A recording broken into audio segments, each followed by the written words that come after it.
एक छोटे से गांव में हर साल दशहरे के बाद एक मेला लगता था। लोग उसे भूतिया मेला कहते थे।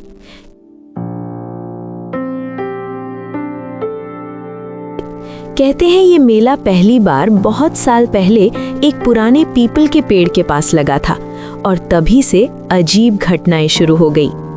गांव के बुजुर्ग बताते थे कि आधी रात के बाद मेले में कुछ अलग लोग दिखाई देते थे, सफेद कपड़े पहने, बिना चेहरे के,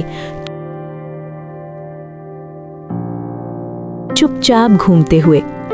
एक साल 4 दोस्त राहुल, सोनू, पिंकी और अमन ने तय किया कि वे सच्चाई पता करेंगे।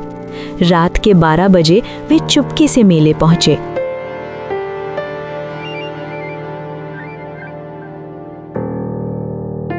शुरू में सब सामान्य था, झूले, मिठाइयाँ, खिलौने, लेकिन जैसे ही घड़ी ने 12 बजाए, झूले अपने आप चलने लगे। लाउडस्पीकर से धीमी फुसफुसाहट सुनाई देने लगी और भीड़ अचानक गायब हो गई। चारों दोस्त डर गए। तभी उन्होंने देखा पीपल के पेड़ के नीचे एक बूढ़ा आदमी खड़ा था। उसकी आंखें लाल थीं और पैर जमीन को छू ही नहीं रहे थे। वो धीरे से बोला, ये मेला इंसानों के लिए नहीं है। अचानक तेज हवा चली, लाइटें बुझ गईं और चारों दोस्त बेहोश हो गए। सुबह जब गांव वाले वहां मेला गायब था, न झूले न दुकानें, बस सूखी जमीन और पीपल का पेड़। चारों दोस्त कभी उस रात के बारे में बात नहीं करते, लेकिन हर साल दशहरे के बाद आधी रात को वहीं दूर से फिर वही मेला दिखता है। पहली रात के बाद चारों दोस्त कई दिनों तक बीमार रहे। उन्हें अजीब अजीब सपने आते, वही मेला, वही पीपल का पेड़ और वही लाल आंखों वाला बूढ़ा। एक रात राहुल ने सपना देखा कि बूढ़ा उसे बुला रहा है। अधूरा मेला अभी खत्म नहीं हुआ। अगले दिन चारों दोस्त फिर मिले। उन्होंने तय किया कि इस बार वे सच जानकर ही रहेंगे। गांव के सबसे बुजुर्ग दादाजी के पास गए। दादाजी ने कांपती आवाज में बताया, सालों पहले इसी जगह एक मेला लगा था। झूला टूटने से कई लोगों की मौत हो गई थी।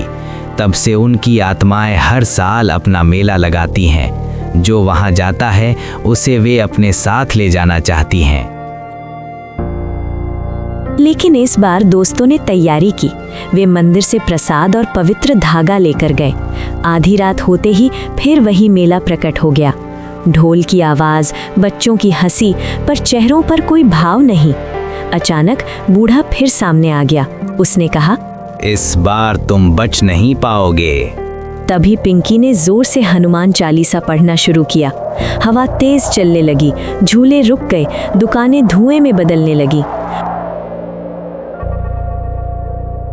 बूढ़ा गुस्से से चिल्लाया, हमारी अधूरी खुशी हमें वापस दो। राहुल को याद आया, दादाजी ने कहा था कि जिनकी मौत हुई थी उनकी आत्माओं को शांति नहीं। चारों दोस्तों ने वहीं दीपक जलाया और प्रार्थना की।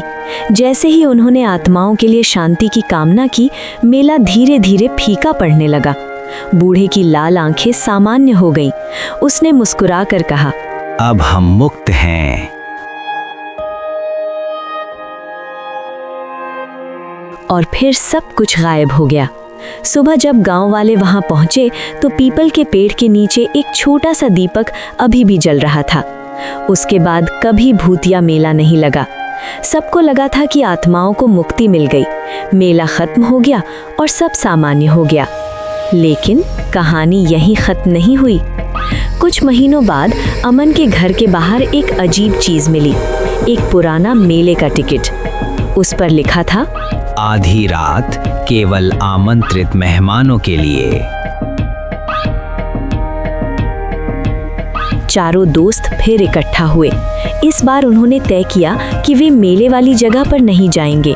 लेकिन उसी रात राहुल के कमरे में अचानक ढोल की धीमी आवाज गूंजने लगी। पिंकी के फोन में बिना किसी नंबर के मैसेज आया, मेला फिर से लगेगा। और सोनू ने खिड़की से बाहर देखा।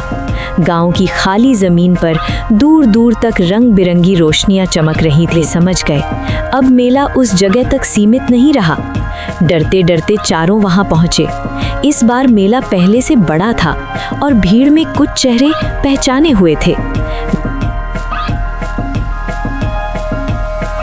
गांव के वही लोग जो सालों पहले हादसे में मरे थे। लेकिन सबसे डरावनी बात ये थी, भीड़ के बीच उन्हें अपने ही जैसे 4 लोग खड़े दिखाई दिए। वही कपड़े, वही चेहरे। उन दूसरे दोस्तों ने मुस्कुराकर कहा, इस बार तुम बच नहीं पाओगे, ये तो बस तुम्हारी यादें हैं। अचानक सब कुछ धुंधला होने लगा। चारों को याद आया उस पहली रात वे कभी घर लौटे नहीं थे। गांव वालों ने तो बस उन्हें सुबह पीपल के पेड़ के नीचे बेहोश पाया था, लेकिन शायद उनकी आत्माएं उसी रात मेले का हिस्सा बन चुकी थीं। अब हर साल मेले में 4 नए बच्चे दिखाई देते हैं जो लोगों को चेतावनी देने की कोशिश करते हैं, लेकिन कोई उनकी बात सुन नहीं पाता। और आधी रात को वे भीड़ में खो जाते हैं। चारों दोस्तों को सच पता चल चुका था। वे अब इंसान नहीं रहे थे, वे खुद मेले का हिस्सा बन चुके थे।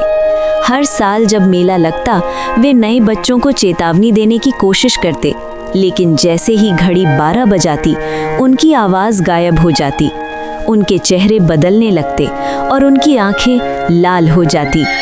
उसे अब डर नहीं लग रहा, बल्कि मज़ा आ रहा है। और उसने पहली बार किसी बच्चे का हाथ पकड़कर कहा, धीरे धीरे उन्हें अपनी पुरानी जिंदगी याद रहना बंद हो गया। एक साल गांव के कुछ नए बच्चे रोमांच के लिए मेले में आए। चारों दोस्तों ने उन्हें रोकना चाहा, पर इस बार उनके अंदर कुछ बदल चुका था। अचानक राहुल ने महसूस किया, डरो मत, झूले बहुत मजेदार हैं। सुबह गांव वाले फिर वही सूनी जमीन देखते रहे, लेकिन उस साल से मेले में 4 नहीं 8 साए दिखने लगे। मेला कभी खत्म नहीं हुआ, वो बस बढ़ता गया। रहस्यमयी एंडिंग। जब चारों दोस्तों को सच्चाई पता चली, वे डर गए, लेकिन पिंकी को दादी की एक बात याद आई, जिस आत्मा को अपनी गलती का एहसास हो जाए उसे मुक्ति मिल सकती है। चारों ने तय किया कि वे किसी और को मेले में नहीं फंसने देंगे। अगली अमावस्या की रात जब मेला लगा, वे सीधे उस लाल आंखों वाले बूढ़े के पास गए। राहुल ने कहा, अगर हमें यहाँ रहना है तो हम किसी और को नहीं आने देंगे। उन्होंने मिलकर पूरे मेले की रोशनियां बुझानी शुरू कर दी। हर बुझती रोशनी के साथ एक आत्मा धुएं में बदलकर आसमान की ओर उठने लगी। आखिर में सिर्फ एक दीपक बचा, पीपल के पेड़ के नीचे।